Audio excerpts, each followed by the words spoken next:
Hi guys, welcome to The Flow with Jose and Lazo. I know it's been a long time, but we're back and we're ready for another podcast. And today we're going to be discussing relationships. So I'm going to ask you a question, Lazo. Go on. When I say the word relationships, what comes into your mind?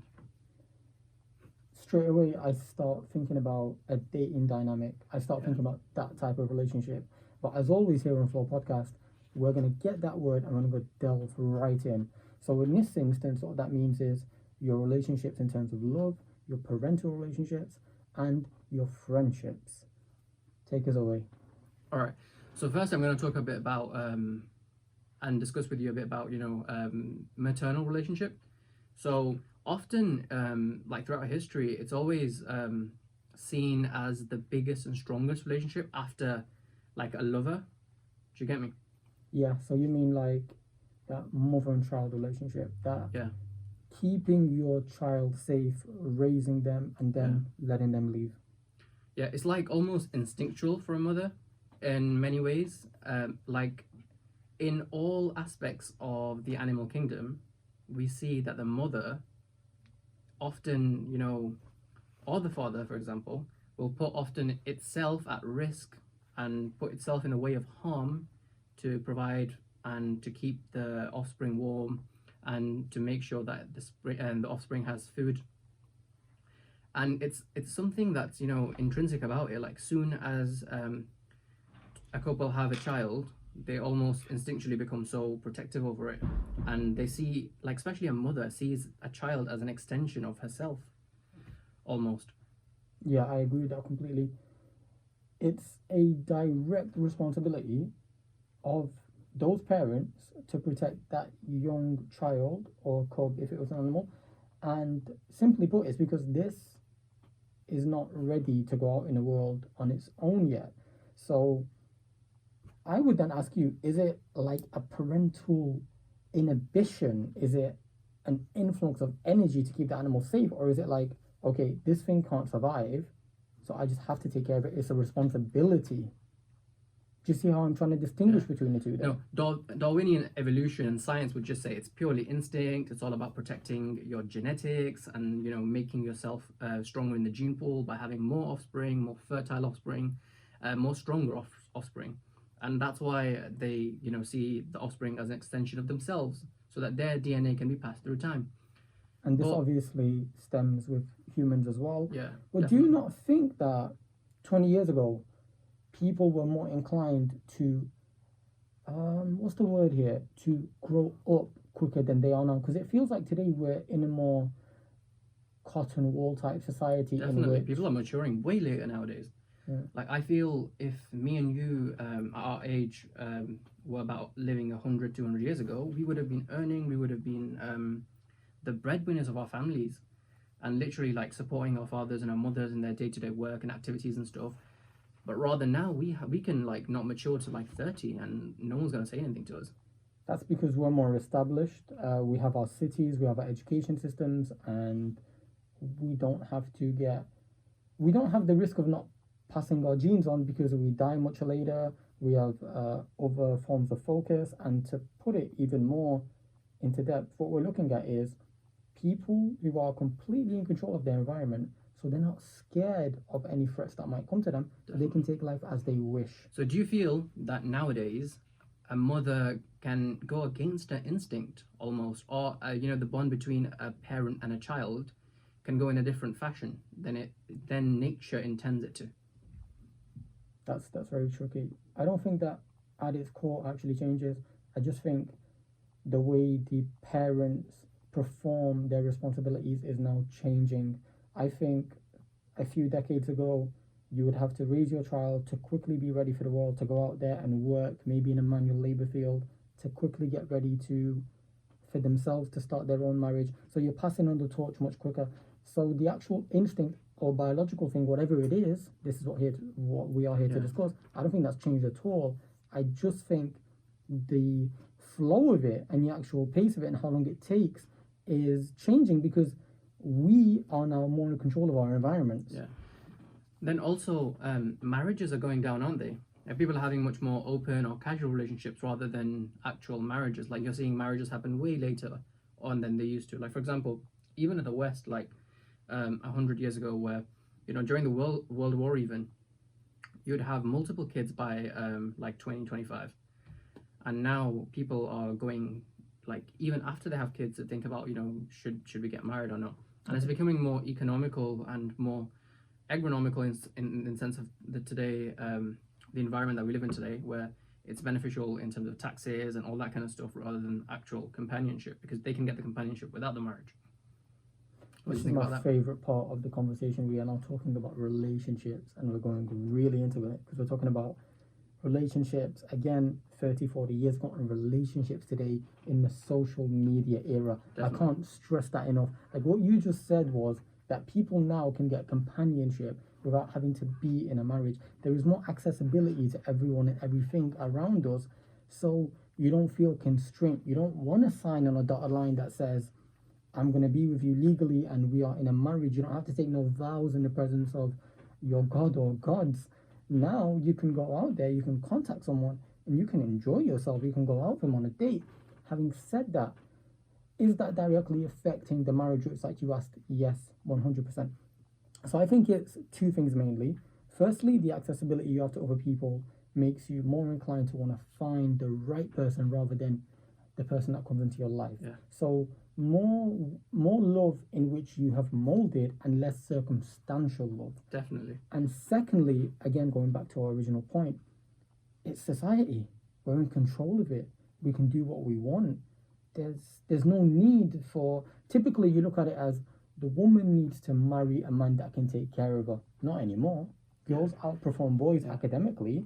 This society caters towards the best academic. So is it almost like women don't need to get married anymore? Yeah, the dating pool has completely changed. That's a very valid point, because now we can find mates that are not only in our locality, not only in our country, but from other countries, other ethnicities, and we're seeing interracial marriage, interreligious marriage on the rise now. And I feel like this free availability of mates and social media has also led to a lot of, I shouldn't say economical changes, but changes to the marriage environment and the dating pool.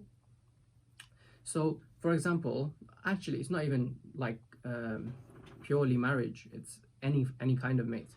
So we're seeing that on average, there was a study done which showed that women aged between 20 and 25 had the largest amount of hits on this social media app, and women after 25 to 30 started getting less and less and less, and then it kind of like tapered down after 30. And for guys, it started tapering up after 30, and between 20 to 30 it was rising. So it was almost like where the peak for the female sexual market value, or the value to potential mates, right, was higher at the start but then declined slightly, whereas with males it was like literally at the bottom. Like 20 to 25 guys were at the bottom, like the bottom of the bottom, right? Okay, so you're talking about desirability. Yeah. You're saying that for the male gender, predominantly speaking, the younger you are less desirable for a relationship or for a marriage? For a relationship. A relationship, okay. Or a marriage. But the thing is, an interesting thing came around because of this, because we can study all these things now. So, women, when they were questioned, women always said that they preferred a mate which was about 2 to 3 years older than them, on average. Obviously, this is like 80%, so there's 20% of women who would prefer mates the same age as them or younger than them themselves. But about 70 to 80% of the women in this study found that women usually preferred mates which are like 2 to 3 years older than them, and this is completely consecutively going up. So a woman who's like 50 will prefer a man who's like 52 to 55, right? And this always was the case.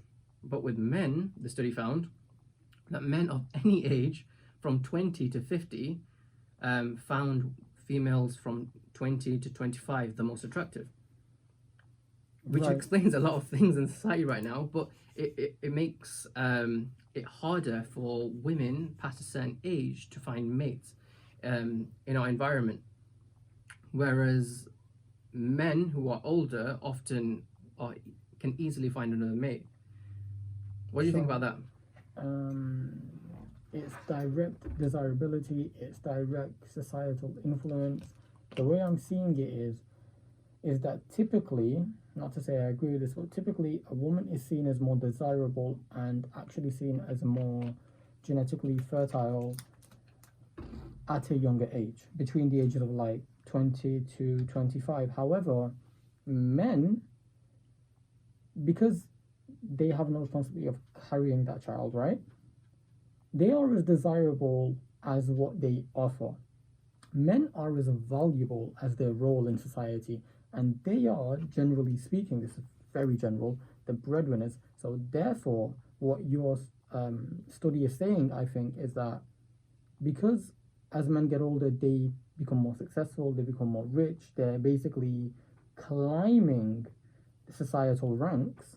Yeah. That is then what makes them more desirable. Yeah, definitely. Because a man, evolution wise and generally speaking, looks at a woman for a marriage and to pass on the offspring, whereas a woman is like, I need a man for security. Yeah.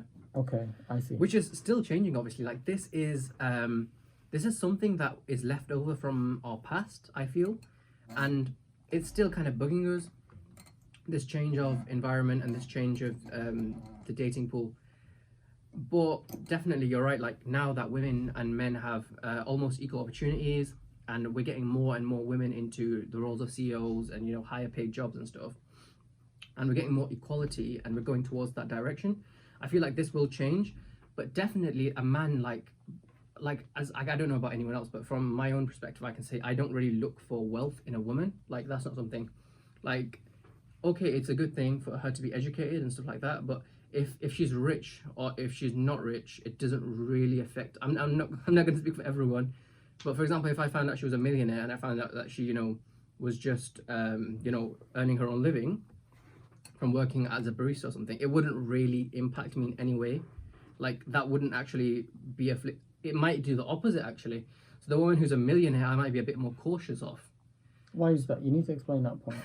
Because You're putting me on the point now. You've put the people here listening Yeah. to Flo that Huzaifa would not marry or date a millionaire, and why?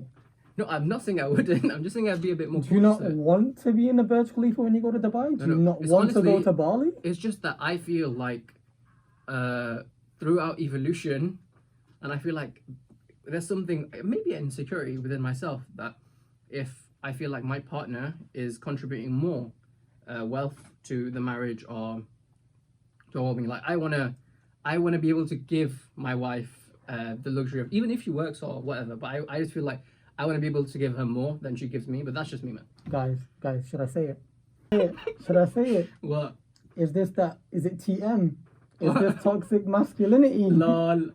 I feel like it's hard, man. It's hard for that to be the case. But obviously, like, I'm not talking about like a little bit of disparity. Like, for example, if my wife earned like a few £1,000s more than me per month or something, that's fine, man. Like, well, I'm talking about like me earning like 5 figures and my like wife earning like 10 figures. Like, do you get me? 10 Something figures. crazy like that.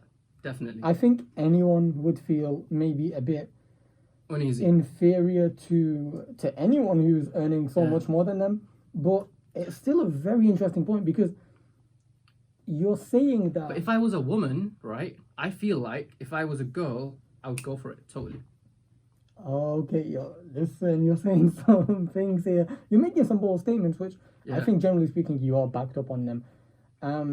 It's very interesting, though, for you to say that how much your significant other makes would affect how much you want to be in a relationship with them. Because I'm thinking about it, and I'm like, if my girlfriend ends up being a millionaire and I end up marrying a millionaire, I know society-wise, I don't maybe look like the stand-up man. Like, I probably look like she's the man and she's wearing the pants. But I think that's changing. I think Yeah, definitely. No, it is definitely changing. And I feel like even like, for example, 50, 100 years ago, there wouldn't have been like that level of equality, right, there would have been a huge disparity between earnings and stuff. There was actual, like, what do you call, significant changes that have happened in time, and are still happening towards a more progressive society which has equal opportunities for both men and women. We are So really moving quickly through this. yeah, What I've noticed is that the rate of progression in the last 20 years has just been so much faster definitely. than what they have been over 50, 60 years. Now, I want to take you back to the element of social media and relationships again. And what I want to talk about with you is accessibility to mates. But this time, I want to know, forget about how easy it is to date, how easy it is to avoid marriage, or is it good? Because me and you had a discussion that I want us to now have this on this podcast. My opinion was that having too many options through things like social media actually affects your love life in a bad way. Definitely. I feel like before we would not have subjected ourselves to this much mates. Like, we would have had a few people we knew, our colleagues and whatnot, and the people, you know, around us in our village or you know, neighborhood. But now that we have the whole world at our disposal, we have so many options, and especially the illusion of option more than anything, because we haven't really met these people. We haven't really seen a lot of these people that we see on TV or social media and stuff like that. But it's definitely led to this this disbalance, right? Where if I was in a committed relationship, I would have so many other options, and the other person would have so many other options as well. So definitely, it's just something we have to adapt to, and it's gonna take a bit of time. And I feel like there's a lot of I feel like there's more short-term relationships nowadays because of that. There's a lot of like monkey branching, going from one to the other. Just like, you know how a monkey holds on to one branch, Yeah, and let's and go then together. you know it needs to hold on to another one before it lets go of the previous one, right? I feel like originally society thought that only women really did that to find a better and better potential mate, but I feel like men do that as well. I think, I definitely think to an extent, like I always say, if you know me, I always say everything within moderation. I don't always listen to that advice, but it is always the right way. With what we are talking about, whether you're a boy or a girl, having more options is detrimental to your long term love life, in my opinion. And I'm going to briefly explain that by saying, if you're constantly being exposed to more options, to that honeymoon phase of, oh, this person's perfect for a month, right? That's how it always works. If you're constantly being exposed to that, what you're saying is that you're always being given this weird sense of comfort, and as soon as your current partner does you wrong, you're like, well, I'll go from A to B to C to D. And I really think this is a bigger disadvantage on, dare I say, better looking people, you know, people who have more options. But then I would also say it depends on how you hold yourself. Like, let's talk about Instagram, for example. I talked to a few friends before actually doing this podcast today, just to kind of get their opinions on everything that was going on. And one of them said to me, yeah, you know, you're right. As a girl, you do get many, many more DMs by putting yourself out there on Instagram. Definitely. However, she said it's just as easy to not get any, because you don't accept them, you don't follow them, you can take your display picture off. So, is it a situation of, if you want the attention, it is there for you on a silver plate, and if you don't, you don't? Yeah, and I feel like you've highlighted a big point about social media as well, where, you know, by putting a picture on, or for example by displaying a certain quality or something, you can basically literally see physical characteristics get more hits or likes or ratings. Do you get me? We can see this on YouTube, we can see this on Facebook or Instagram or Snapchat, where it's all about the eyes now and the ears now, and it's all about, you know, base instincts back again. And this becomes heightened on social media, because face to face we might have, you know, we might not say these things out loud, right? But we can, social media speaks for itself when it says that, you know, obviously, like, if I'm going to put a picture of and even if I have the same amount of like followers as a girl who's like very attractive, right? I like a 10 out of 10 puts a picture up, and she's gonna get way more likes than me. Like, do you get me? And it's so, like, social media, advertising companies, you know, different types of like businesses use this to their advantage, and I feel like women are being almost used by media and social media advertising platforms because of this new change and this era that we're seeing. Well, we are seeing a large influx of female influencers. Now, of course, you have males as well, but it's no secret that women dominate this side of social media. You want to talk about influencers, you want to talk about people who make it off their Instagram accounts, and I don't mean that in a bad way, by the way. Then I definitely think It it's depends on women. the content as well. I feel like with vlogs and like makeup tutorials and all that kind of stuff, obviously women dominate that environment. But then it's funny, the biggest like earners on YouTube are gamers. Yeah. Because they're followed by kids who they don't care about anything except what's going on. That's I actually people saw, like PewDiePie. I just saw a meme, where the what do you call, the mother gives the father the child, right? And it's like a literal, like not even a toddler. It's literally like within a year, and he doesn't even realize it's a doll. That's not actually his kid, and he's playing the game. And after 20 minutes, he clocks on that that's not his kid. It's a doll. That's how crazy it is when you're basically that in depth into your game. Yeah. So obviously, it's going to be the biggest hit. Like it's so addictive. But going back to relationships, and going back to the disparity I talked about between like, the availability of mates, and for example, if the the difference between the marketplace value in the dating game of men and women, it leads females who are older, maybe single mothers and stuff, to a huge disadvantage. And now we're seeing that more than anything, because if a guy is looking for a potential mate, he has so many younger women that he can choose from. I mean, talk to and stuff like that, right? Whereas the women on the older spectrum will have it much harder now because they're competing in the dating game Right. with those younger women. And as a single man, as Yeah. much as you might like this woman, maybe the responsibility that this woman already has a child probably scares you, right? Yeah, and as a man, you're also competing with older men as well. Like for example, like us doing university degrees right now and stuff like that, and we're literally starting our life off compared to people who are already established, people who are maybe entrepreneurs, people who already have their shit together, people who are already working, who are like 5, 10, 15 years ahead of our game, right? They have obviously a wider selection than we do as well. Okay, so to briefly just flow from that, I want to ask you a question. Do you believe in right person, wrong time? Definitely. So explain that for us, and I'm gonna come right in with my opinion. So, for example, if you found the right person, meaning you clicked, your personalities clicked, and you really, when you're with this person, you forget everything else. Like you just know. Like for example, when you talk to someone for a while, you just know that this person like hits me differently. Do you get me? Wait, do you? Like Talking to it's someone for a while? not for a while. I mean, like for like 6, 7 months. Like this person hits different. Like do you get me? And since the start, you know that you've connected faster with them than anyone else before. And there's nothing that's there's nothing that puts you off about this person. Everything's going smooth, but then there are physical dilemmas in place. Maybe not the Romeo and Juliet ones where you couldn't marry the person because of the same cast. Maybe it still happens in some places, and obviously in certain backgrounds. But the thing where we're in different stages of life. Someone maybe wants to stay home for uni. Someone wants to go away from uni. Like different like dilemmas of the modern day, right? Yeah, because that's what I was gonna ask you. I was like, what makes it the wrong time? Yeah. And then couldn't I argue back and say, well, if this was the right person, should I not be able to maintain a relationship with you even if you went to Leeds University and I was at Manchester University? Like, what's the problem there? It can definitely work. I've definitely seen it work where people, have met. I know personally people who have met at 19 and they've stayed together to like 26 and got married off. And others where it doesn't work.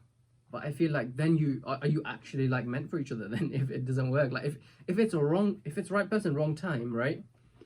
Then is it even the right person, or was it just for that time? See, I think about it in a different aspect. I don't actually think it has to do with time per se. So it's not X amount of time in your life. It's not you at the age of 19 and you at the age of 23. I think it's your maturity. I think wrong person, wrong time comes into the point of this person was great for me. I felt like they were perfect. Yeah, but wrong person's the wrong person regardless of the time, right? Hear me out. Right person, wrong time, in the sense that you were in a wrong time. Wait, have I worded that right? You were in a wrong state of mind at that time. I feel like this statement can only be true if we allocate it to your maturity and your readiness for a relationship. So I can only be in the wrong time if I'm not ready to carry this relationship. I don't think it has anything to do with my age or where I am. Okay, these things are significant, but like you said, we should be able to make these things work. So your personalities are complementary, but you are not ready for a relationship. Exactly, because in a way, right? In a way, I think there's three main things to this. So firstly, finding someone, easy. What's then hard? Finding someone you vibe with and you're complementary to, right? That is hard.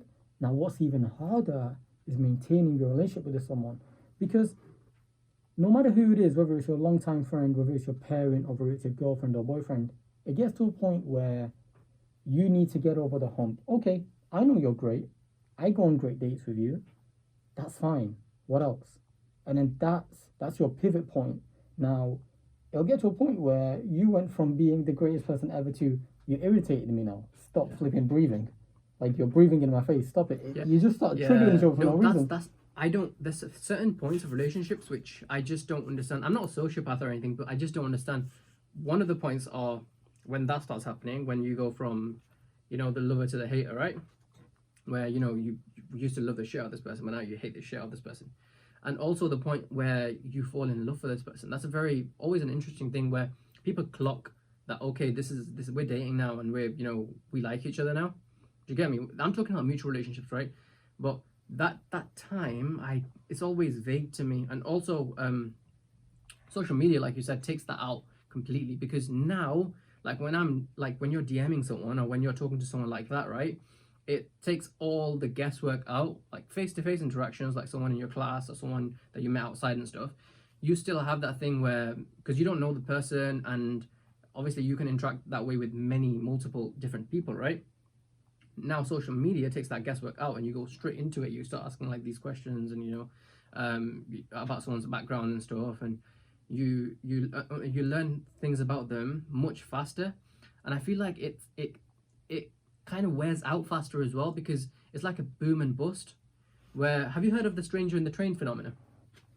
Not quite, but go on. So the stranger in the train phenomena is, for example, if you are on the train with someone you're never going to see again, and they're going to somewhere completely different to where you're going, you will disclose so much information to them, but that's just because you're never going to see them again. They don't know the people from your hometown. You don't know the people that they are close with, and you can tell them everything, but then never see them again. It's like a boom and bust, where you develop the relationship so fast, and you're literally, so close so fast, and you've disclosed so much information with them. Like, disclosure is very key in relationships. Like, it's all about like keeping a bit of mystery, but also like with time, like it's unattractive to have like everything being shown about you straight away. And I feel like what social media does, it just discloses everything about that person real fast. So you get that real high of getting to know someone real fast, and you feel the illusion of the right person. But then you know everything, and it kind of just becomes boring. And because there's not that face-to-face interaction, and also you may be planning to meet them, but you haven't met them yet, so you have nothing to talk about now, and it just wears down, and you don't want to have anything to do with that person, and you just move on to the next one, and then you have the same high and the same low. What do you feel about that? Yeah, that goes back to my initial point. I think the more options you have, the more disadvantaged you are. People will hear me and say, what? No, that's not true. No, it is true. It really, really is true. You have a false sense of security. You have too many options. It's a big distraction. This is what a lot of people our age don't get. We are building our lives. We are young. Me and you are in our early 20s. Most of our friends are around that age. You keep distracting yourself with these external relationships, even if they seem like this could be your future love. You're really, really, really taking away from what you could be building for yourself. Now, I could turn around and say, well, actually, that doesn't matter because I'm still young. Yeah. I can build myself at 30. But I just don't think that you should be giving everyone the time of day just because they look good or they sound good. So no, I definitely agree with you, but I feel like, what if, like, you know how we're talking about like chasing our purpose and stuff? What if it is someone's purpose to have the most partners, or be with the most women or whatever? What if that is someone's purpose? Wait, how is that a purpose? What if that is someone's purpose? Listen, unless you're planning to go on Love Island, I don't see why that. I don't. No, see, but there's people like who are out there like that. Of course, and you Yeah. can be like that if you wish. I just don't see in any way how that is directly a purpose, because we're undermining what the word purpose is in that sense. Yeah. No, but like for example, if your purpose is to work and then end up with one partner in a monogamous relationship, right? What if that's not someone's purpose? What if that someone's purpose is to have But that's not multiple my sexual point. partners? I'm not trying to be very stereotypical and Yeah. say, hey, find somebody and just build with them. That's Yeah. not. No, I agree with you. necessarily I'm what I just mean. like trying to challenge you a bit. I'm just trying to say, Yeah. like, perhaps that in a year, instead of speaking to 7 people, you concentrated on 2 or 3, or maybe you're a bit more picky. Maybe, in a way, I almost feel like if you're talking to too many people as well, you're making yourself look very attainable, and in some cases that's not attractive, because especially with men, we like that exclusivity, that desirability of, I don't think anyone's gotten this girl, I don't think anyone's pulled her. Wait, Yeah. what if I can do it? It's like an ego boost. It's a dopamine rush. Yeah.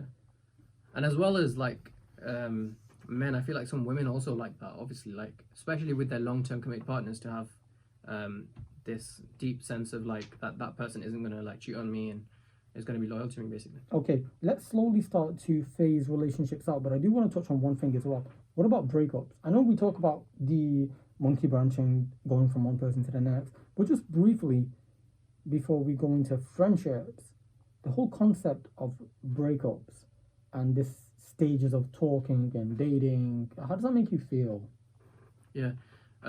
I actually always remember like what do you call A-level psychology when we learn about like breaking up and stuff, where it was like I don't know what the guy's name is anymore, but it was like stages of a breakup, and it was like first you start like sharing and disclosing information about your partner to other people in your circle and like your parents and stuff like that, and then things go out of hand and Could I say that when anyone starts to expose their partner, they're doing 2 things. Firstly, they're saying, I don't care about you to hide your insignificant traits. Now, I want to make myself feel better by highlighting to everybody, look, I did great. I broke up with this girl. She was toxic. Whereas a month ago, you were like, no, she's fine. She never does the wrong thing.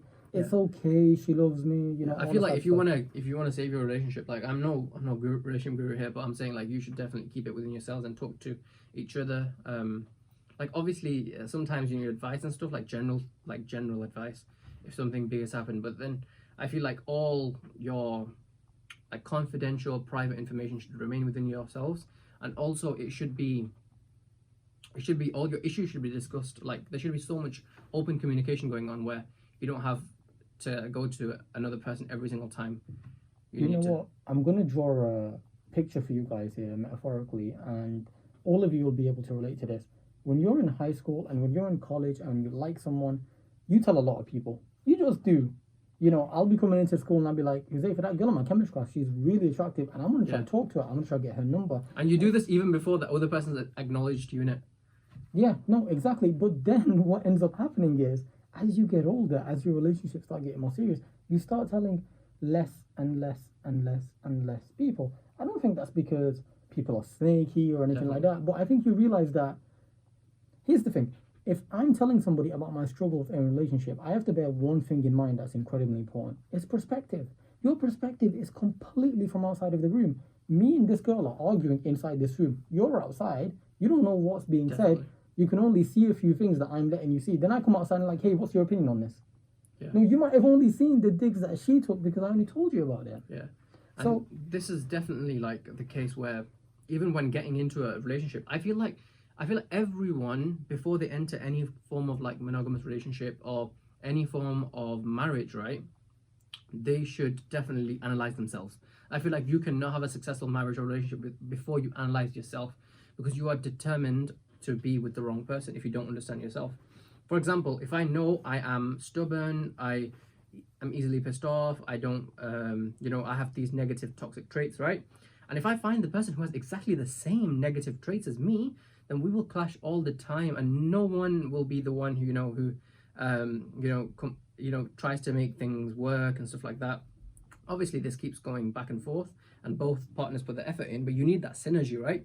You need both to be wanting to be in this relationship. It's a lack of compatibility. that's what Exactly. you're So saying. if you know yourself, and you know, for example, if I'm an extrovert, I might want to be with an introvert. Do you get me? To balance me out, like, Really? yeah, definitely. I don't think it's an equation. No, Come it's on. not. It's not always an equation. Definitely, you're right. But I have definitely seen that if two people have the same personality traits and the same kinds of, I'm not talking about skill here. So you can be a doctor and a doctor. That's fine. I'm talking about personality traits. So I'm talking about inherent, your temperament. If your temperaments are exactly the same, for your negative qualities, right? Not the positive ones, like you should all be kind, you should all be generous. But the negative qualities, if you have known yourself to, have a, short temperament and stuff like that, then if you find the partner with the same negative qualities, it's almost always detrimental. Okay, that makes sense. I get. But what if you're you trying to say. understand yourself deeper, like if you analyze yourself, like, I don't know, do some like online questionnaires to find out your personality and stuff, and kind of work with it, right? Then you will find better partners at the end of it, and form better relationships with not only in your love life, but with other people, your friends. Like, for example, I've noticed this a lot where I have certain qualities which my friends don't, and my friends have different positive qualities that I don't, and we kind of like balance our friendships out that way as well. Because, for example, if I got pissed off with every little thing that my friend said, and my friend got pissed off with every little thing I said, then we wouldn't have a friendship, would we? No, but I think friendships is a good way to segue onto it. Yeah. Friendships are different, man. Friendships Yeah. don't have as much on the line. You don't think about. With your friends, it's very natural. No, it's I don't 100%, sit here and but with think lovers is always natural as well. there's no risk. Me and you are sat here. We have a podcast together. We've been friends for about 2 years now, roughly. And I don't think, where am I going to be with this guy in 10 years? No. No, There's you don't a get certain that. level of relaxation to it. There's a certain level of, I can put my guard down. But again, just to segue though, Yeah. Yeah, but you disagreed with me in terms of compatibility, right? So why do you think 100% having both negative qualities of the same kind is good? How can it ever be good? For example, if you have a short-term you Short have temper. anger issues, if you have if you're stubborn, if you don't apologize, if you get pissed off easily, and both of you have the same negative qualities, how's it going to work, Tom? Okay. 2 ways. The cliche way is if you want to make it work, you make it work. But the Yeah, but second way is Yeah. the level of understanding. Okay, so if I'm an aggressive person, Yeah. I understand aggression more than someone who isn't. Now, if you're someone who's relatively very innocent in that sense, and I'm always aggressive, then the issue then becomes you see my aggression as a direct threat every time. Whereas, let's say if I'm with an aggressive person, there's a level of understanding. You're like, okay, this person's like myself. I know certain things tick them off. They don't actually mean what they say. Do you know what I mean? Yeah. So there's a certain level of empathy there. Now, do I agree with you about you need direct compatibility to make a relationship work? I think the direct compatibility definitely comes into it, but I don't think it's as simple or as convenient as Yeah. if I'm aggressive, don't be aggressive. If I'm stubborn, don't be stubborn. No, You know, it's not like that at all. if No, I'm not- otherwise, one person will just shit on the other person. There's always going to But- be direct way. There's Yeah. always going to be direct things that conflict in a relationship, in a heterosexual relationship. Yeah. And For there's example, no- if one person One has One go sec. on. And the reason for that is the reason why men and women will always have those direct conflicts that you were just addressing. It's because two completely different genders. Yeah. So you No, can never definitely. actually get away from that. No, but what I mean by complementary is, for example, if one person has anger issues and the other person knows how to handle those anger issues and knows that they won't be shit on, like, do you get me? They know how to stand up. Do you get me? All that kind of stuff. Like, it needs to have that kind of synergy whereas, and this is a bad example, but the thing is, Don't give it then. no, the one I've just given. So, but the thing is, like, because that's that. Because if you're angry, if you have anger issues and someone doesn't, then that's just going to lead to an abusive relationship. But that's the thing about understanding yourself and the other person having understood themselves. Then you would only form relationships where you both know what you're getting into, basically, and you know how life is going to be with each other. Whereas if you're unexperienced and if you don't know yourself, right, and if you don't know how you become in relationships and stuff, then I feel like you need to understand yourself before you definitely go into that. You route. definitely do need some experience. I think as As bad as it might sound, you might need to break a few eggs to make this omelette. And at the end of the day, with people being so accessible and it's so easy to get hurt, it's so easy to make you feel like, okay, I don't want to go to the next person. You kind of, I'm not going to give you that cliche of, oh, if you're in a relationship and it went badly, it was meant to be. No, no, no. Bullshit. But experience matters. Yeah, You and know? you need to learn from these experiences as well, and not like carry on doing the same thing that led to the breakup of your previous relationship as well. Yeah, you got to be Which able often to, people don't. Like people often say they're going to learn and everything, but the thing is, the actual characteristics that led you to not have a successful relationship in the past, sometimes you get back into those habits, and it's just like once you don't self-analyze and stuff, you keep doing the same thing again and again, and you see these people with like 8 marriages, and you're like, they all went to shit because of this person's negative qualities. listen, people are salty, bitter, and do not take them, they don't hold themselves accountable. That's as simple as, if you're not learning from your mistakes, it's as simple as constantly failing an exam. Like I used to see in college and high school, you would redo the exam like 2, 3 times, and it would, because you always had resets. I think things have changed now, but my point being a very simple one. Like, listen, if you are making the same mistakes again, it's because you're not holding yourself accountable. Yeah, you And have you to be don't- your biggest critique, basically. If you don't hold yourself accountable, if someone breaks up with you and says you're abusive, and you're just bitter and salty, like, oh no, forget this person, they don't understand me, I'm not doing anything wrong, then yeah, you're going to make the same mistake again. So, but with emotions, with relationships, it's different, because it's one thing to turn around and say, yeah, I messed up this actual exam that I sat because I didn't do my work. In a relationship, there's so much of a psychological burden that you don't want to come out of a relationship saying you were the problem. And there is one other thing.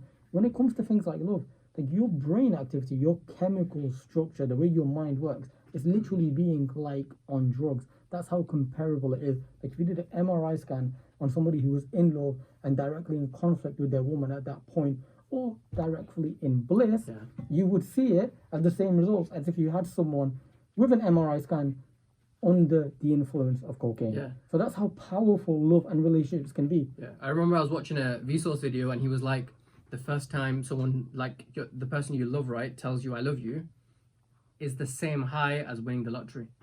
Like physical cash being given to you, your brain reacts to it in the same way. Because everything is as valuable as you make it. So in society, we know that money is incredibly valuable and can get you a lot. And because you've put so much significance on this girl, for example, that when she says I love you, it can feel like $1 million. And I feel like true unconditional love, whether it be through in marriages, whether it be with you and your parents and your siblings and your friends, I feel like that is the best thing you can have on this planet. Like in your stay on this planet is so much sweeter and softer when you have people who like really care for you and you care for them unconditionally. Okay, we will be doing a part 2 of this whole series, so we'll come back to everything again, but I just really think we should touch on friendships over here. The difference between a friendship and a relationship is, as we said earlier, there's less responsibility. You don't think about where you'll be in the long term. But one thing that I think really affects friendships that people don't talk about enough: circumstantial times. Where you are, where you will be, where you're working, where your university is, and maybe even like what gym you go to. So in terms of those friendships, how real or fake or how futile are they if they're circumstantial? Yeah, definitely. We have like, uni mates where literally because you, for example, go to the same uni, and because you're going to be working together and you're going to study the same course, and you have these kind of like professional or unprofessional relationships with them. But like you may have friends who you've been with since primary school, right? And you have such a strong bond with them, even though that the condition of being in primary school has finished now, it's no longer there, but still those friendships are so strong. Whereas sometimes you're in a workplace and you become friends with your colleagues, and then you leave and then you don't really speak to them again, which was completely like circumstantial because the circumstance was present. I feel like the only way to determine if it's circumstantial and if it's not circumstantial is to see if you're still friends after the original circumstance where you met is no longer present. Right, okay, so what are the requirements of that? Because what you're basically saying is, does the friendship stand the test of time Definitely. and a different area? And circumstance. But what measures that? How do you measure that? Is it by how many times you talk to them? A lot of things could be the indicator of that. For example, I don't think the amount of times you see them or talk to them is a thing, because my best friend, I might not see them for months, but when I see them, it's like we've never stopped speaking. Right. So Okay. yeah, and that's the thing with, you can have different amounts of like what you call breaks, and you can be apart in different countries and cities, and you might not have any communication between you guys for a while, but when you come back, it's so much stronger, and then you always do come back as well. It's not like circumstantial friends where you might just follow them on a social media platform and see their progress through there. That is very interesting. Again, going back to social media because it's such a big part of society. What do you think of social media friends? Because we all have a few, right? Yeah. I mean, I have friends who I've never met in real life. They're not, I wouldn't say they're overly close to me, but I talk to them. I have great conversations with definitely. them, and they are technically social media friends. Yeah. What do you think about that? Yeah, I have social media friends where I've like actually met them as well, and definitely like a lot of them I've had really good friendships with. And there's actually one guy who was in my course that I met on social media. He was a few years older than me, and he's helped me on my course more than anyone I've known. So sometimes it's very beneficial, to be honest. It's a part of like networking as well and all of that. Because these things are relatively immeasurable, they're very emotion based. If I was to just ask you though, off the top of your head, maybe, what is it that sustains a friendship? I know we can't measure it. We really, really can't measure it. Is it a natural sense of chemistry? Is it effortless? Does a friendship have to be effortless, or is it because you have situations in which there's someone you met them, you hated their guts, and now they're your best friend? What do you think about that? I feel like the biggest part of friendships is companionship, but non-sexual. Like human beings have the need to socialize and have companions, and people that you can ask from, and people that you can give to, and people you can care for, and people you can do joint activities with, and speak to, and just share common goals and stuff like that. And I feel like that's why we have so many different friends, and we give them different names. And we actually had so many friends that we had to create another word called best friends to determine who were the top of our friendship list. Are you talking about Snapchat best friends or? Yeah, me and Lazo are Snapchat best friends, which is very sad. It's yeah, and then here we are, we're doing a podcast together, but sorry, my mic is annoying me. I want to now draw everyone's attention to family versus friendship. So if you like just draw a chart in your head, family, friendship, let's compare the two. Because one of them feels like this weird blood oath that I can't get away from, and I might not like certain people, but I've got to be there. And the other is so flexible that I can choose to be friends on and off with anyone if I choose. Yeah, that's the only thing that's different about friendships and your family, is that your family is where you've been put by nature, God. You've just been there, and there's nothing you can do about it. However, with your friends, you choose them yourself. So I feel like you have a different connection to them than your family. Like your siblings and stuff, you share the same blood, and you have that kind of like companionship with them, and that type of relationship with them. But with your friends, you have the sense that you've chosen them, right? You can dispose of them if something ever happens between you, and you can move on, or you can continue to have it because that's on your account. That's because you found someone who thinks like you, or shares common goals like you, or is another person like you. Can I ask you something? What? I'm an only child, right? Yeah. For those of you who don't know, I'm an only child, so I have no siblings. But you have how many siblings? I have 3. Okay, you have 3 siblings. Does it annoy you that you have to be there for them, whether or not they're pissing you off? Not really, but I do get annoyed when they piss me off, definitely. But does he ever just think, what is my level of responsibility to this child? Why the hell do I have to do things because my parents tell me to? And now you just get it, to be honest. When you have a sibling, you just understand. And you obviously, like, for example, you could be, like, I could be harsh on my siblings because out of love. But when someone else is harsh to my siblings, that pisses me off. Do you get me? Because I know they're not being harsh on them because of love. They're just, mistreating them. Do you get Okay, me? so it's like an instinctual feeling, actually. Okay, Yeah, it's very strong. It's parental. It's almost like a parental one. It's like, it's almost like tribal feeling. Like, that's your tribe, that's your people. Yeah. That's my group. Don't mess with my group. Definitely. Okay. You have that with your friends as well, though. But I feel like that's developed and built. And with different friends, you have it in a different level. Do you get me? Like, for example, if it's a good friend of yours and you found that something had happened to them, then you would want to, help them and back them up. But if it was like a uni colleague or a friend that you weren't really tied to, then you wouldn't really do much, would you? So but with your family, there's always the same level of reaction because that's your family. Okay, I just something else came to mind as well because we just talked about it being tribal with your family. It's almost tribal with your friends as well because, Definitely. and I want people to put this in the comments. Are most of your friends the same race and ethnicity as you? That's a very solid question because I've noticed with most people in society, even though we live in Manchester, Yeah. we live in a very multicultural city. Why is it that then most people's friends, if they have 10 friends, 8 of them are they speak the same language and they are roughly from the same country, and why does that matter in a country in where we all go to school, we all go to uni having to speak English? Yeah. We all have to mix, we have certain rules, but we still find a way to innately be more attracted to being friends with people who are like us. Why? Yeah. Like I said, why do we make friendships? It's because of similarities, commonalities and stuff. We won't make friends with someone who we hate and we have nothing in common with, will we?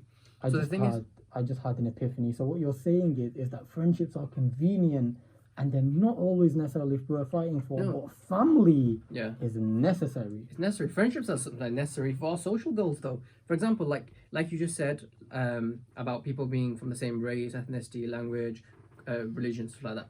That is commonalities. For example, you are gonna most likely see those people, as having certain goals with. For example, if you're going to the church together or the mosque together, right? Then you have a certain religious goal together. If you like football and you play, football every Wednesday afternoon, then you have that goal together. Or if you're in the gym together, then that's your goal to become, better at the gym. Or for example, if you're in your course mates, right? Then you have the similar goal to achieve the same thing in your field or your course. And for example, the language part, that's a commonality because you have the same culture. You've been brought up with the same kinds of stories and the same kinds of foods and the same kinds of um, background as them. So that's a commonality. It's chemistry. Definitely, It's and chemistry. definitely a lot of these things are interlinked. For example, you might have the same ethnicity, language, and religion as the other person, and therefore automatically you have so much in common with them that even if, for example, their likes and dislikes are different, then you have a lot of commonality with them, and you can base your friendships of those things. Okay. So which is stronger, a family connection or friendship? Yes or no? That's hard. It's hard, but I need you to give one. Come on. Come on. Don't give the people silence. Okay. I don't know, man. That's a hard question. That I think even though, like I I said, feel like the natural answer is the family, but I'm just saying that some friendships are very strong. They're like literally your brothers. Do you get me? I feel that way. I mean, I've had Yeah. a friend who I've been friends with for like Or sisters. 13, 14 years, yeah. So I definitely get what you mean. I just wanted to like add some spice to it, like, because sometimes like when you're forced to give an answer on the spot, it but- creates a different Yeah, dynamic but to the the thing is, discussion. you've been like with your siblings and your parents through everything, man. Like, Okay, since why is it so easy then for since you you to came be out apart? Why is it so into this easy to world. be apart from them then?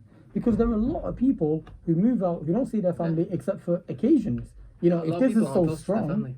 if this is so strong, why is it so easy to be away from them? Yeah. If No, I care definitely. for someone deeply, being away from them matters to me. Yeah, but sometimes like you have to be away for certain things, like for example your job and stuff like that. But I feel like a lot of people don't have that sense of well-being, and I feel like not every like I feel like the generation before us was so forced to get married by a certain age and have kids by a certain age. Not everyone was meant to, like, not everyone wanted to have kids or be married and stuff, but they couldn't deviate from society because that was seen as a deviation. And I feel like a lot of them did not. Like when I speak to a lot of people, like they tell me that their parents did not want to have kids. Like, do you get me? But they did have kids, and now they're not really close to their parents and stuff. And their parents are quite happy enjoying their life independently when their kids have all grown up, and they don't live with them or anything like that. And I feel like they have a completely different experience than my family, who actually wanted to marry and have kids and stuff like that. So definitely that changes a lot of, and I feel like that you take a lot of your experiences into your next relationships as well. Okay, I have another question, and we're going to talk about the parental relationship, but we're not going to talk about the biological side like we did at the beginning. Let me ask you this: in today's capitalist society, does the level of money and comfort your parents give you as a child directly affect your relationship with them? does money matter? Like, is there a correlation between if I give my child what they want financially, Shouldn't they'll matter, be should it? Because they are parents regardless. Like they your genetics regardless, and your mother has physically bore you for 9 months regardless. But the thing is, I feel like for a lot of families, it's no longer that anymore. And I feel like for a lot of people, there's two ways. Like some people who want to do everything by themselves and earn and have their own money to play with and do different things with, and other people who completely rely on their parents. But I okay. just feel like that's the way both sides are being brought up, and obviously there's different temperaments between people as well. Some people are much more reliant on other people, and some people are less reliant and more independent. Right, okay, so it comes down to yourself because at the end of the day, like you say, those people are your parents. Definitely, you can't change that. Like for example, you can have so many friends, right? And they will still be your friends, but you can only have one biological mother and father. Having said that, at the beginning of this podcast, we talked about how powerful that connection is between a parent and a child. But wait, what about all these people who abandon their children? What would you say to that? Yeah, definitely that aspect that I talked about where some people do actually want to have kids, but that is definitely the case. It happens definitely, but it's not prevalent. Like for example, if you see everyone in society who has parents who are doing well for themselves and they're keeping well, you have millions of those cases, and you have a handful of cases where deviations happen from that. And I feel like there's a lot of issues. There's poverty. It happens because of mental health issues, even welfare issues. There's concerns where, for example, a mother, because of her financial state and her well-being, cannot physically carry on with this. So more than anything else, what we're realizing is, or kind of like a point that we're coming to, is that parental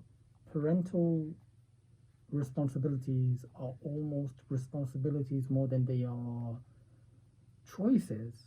So it is a parent's responsibility to provide for their child regardless of the circumstance.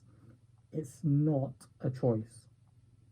It becomes a choice, let's say if you abandon them, but like you said, you don't really abandon them unless you have to. Yeah. Correct? No, you always have a choice, but you have to decide if your choice is going to be the ones that is moralistically right with your morals, or if that choice is against your instincts and is against your morals. You have to. You always are choosing. You're always deciding between what to do. That's a very interesting point. Yeah, like the mother can just decide not to take care of his kids and be selfish and stuff like that, and there's nothing stopping her right now. But like she can just like say, "Oh, I can't have a kid. I'm gonna just put him in a care home and just hope for the best." That is, I would say sad. It is sad. It happens though. It definitely happens. Man, we are slowly coming towards the end of the podcast, so we want to start finalizing our points, and I would like you to go first. So in terms of relationships, we talked about parental relationships as in dating. We haven't really touched on marriage or love yet. We kind of will come to that in the part 2 session, and we've also talked about friendships. Give me an overview and tell me which one of these 3 are the most powerful. I feel like romantic love between a man and a woman, or a monogamous relationship, is the strongest. I feel like between your mom and your dad, that kind of relationship, like more often than anything, is one of the strongest relationships of two people who are biologically disconnected. But I feel like biologically the strongest relationship is with your mother or your father. Or your father, so you're kind of on the fence there, because there's only 2 ways to have that biological relationship. To be fair. Parents. So 2 relationships. I feel like relationships that are biological. So there's loads of different biological relationships. I feel like your parents' relationship with you is the strongest, and then I feel that non-biological relationships like friends and cohabiting with other things and colleagues and all that, I feel like in that realm the strongest relationship is between a partner, a committed relationship. Okay, but if you had to pick one of the 2, give us a winner just for today. We're gonna come back to this. There's no right or wrong answer, honestly. Pick a one. This is a hard one, you know, because I feel like Flip a coin, bro. Come on, there's only two choices. the love that the mother has for the child is stronger than the love the child has for the mother, just by a bit. So Okay. that's why it's hard to judge between which. But if you are talking about mutual relationships, then I feel like unconditional love between two homogamous lovers is probably the strongest out of Okay. everything. Okay. Let me answer the question then. I think at this moment in my life, I really think through my experiences, the most. I would say that personally for me, this is parental. But if I look at this from a critical standpoint, I would say because of what humans are like, because we create our own lives, because it means so much to us and we put effort into something and we see it manifest, the strongest relationship for me is the one that you create with your future spouse. I think the strongest relationship on this planet is the love you have for your significant other. I really think it's because you create it, you mold it, and we appreciate things more when we make them rather when they're given to us. A mother gives you their love. It can be taken for granted, but when you have to build it with your significant other over a long period of time, I think you learn to favor it. Yeah, definitely. Like I said, the only reason why I've given that a bit more prevalence than this one is because the mother loves its child unconditionally, but not all children can love the mother back the same way. It's not as mutual as the mutual committed love relationship that you have with your significant other. Do you get me? Yeah, That's the only thing that, you know, it brings the two apart, basically. Okay, that's a wonderful point. I think we both summarized it really well. And just to finish up, guys, thank you very much for again tuning in.